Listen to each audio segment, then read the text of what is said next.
Témoignage 1. Souffrance au travail, stress au travail, burn-out.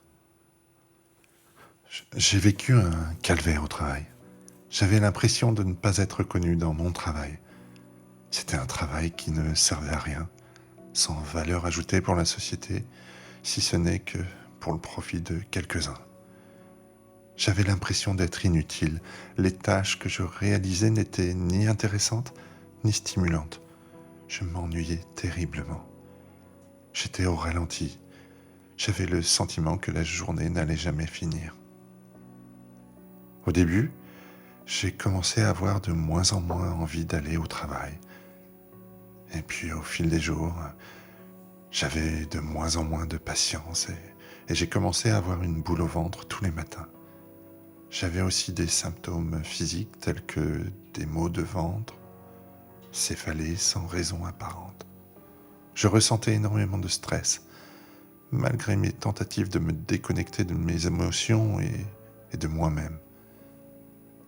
Avec le temps, j'avais perdu toute confiance en moi. J'avais peur de quitter cet emploi qui me faisait souffrir pour trouver un autre emploi car j'avais peur d'échouer dans un travail plus difficile. Je doutais de mes compétences, j'étais incapable d'affronter un entretien d'embauche. Mon mal-être affectait aussi bien ma vie professionnelle que ma vie personnelle, car il passait d'une sphère à l'autre. C'était très lourd pour mes collègues, car je n'arrivais pas à être efficace. Mes proches et ma famille. Je me plaignais constamment. Je ressassais toujours les mêmes choses.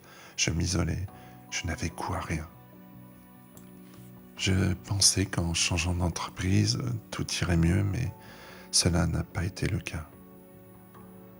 Mais j'ai quand même réussi à trouver un autre emploi. Mais après quelque temps, j'ai recommencé à souffrir de stress au travail. J'ai recommencé à avoir les mêmes symptômes. Boule au ventre, maux de tête, maux de ventre, impatience. Mais cette fois-ci, c'était encore plus grave. J'ai complètement craqué. Je me suis effondré en larmes car j'ai mal supporté les remarques personnelles d'un collègue à propos de mon travail. J'avais l'impression d'être jugé et d'être nul.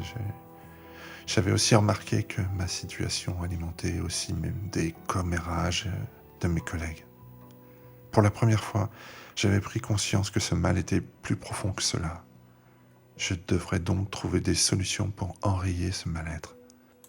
C'est pour cette raison que je suis allé voir une psychologue pour travailler sur moi-même, pour apprendre à mieux gérer mon stress. Je devais reprendre confiance en moi et faire le point sur ce dont j'avais besoin pour me sentir mieux au travail. C'est une très bonne expérience qui m'a beaucoup aidé. Avec Lydia Lecusson, aujourd'hui, j'ai repris confiance en moi et j'ai une meilleure estime de moi. Je suis resté dans mon emploi et je sais mieux gérer mon stress maintenant.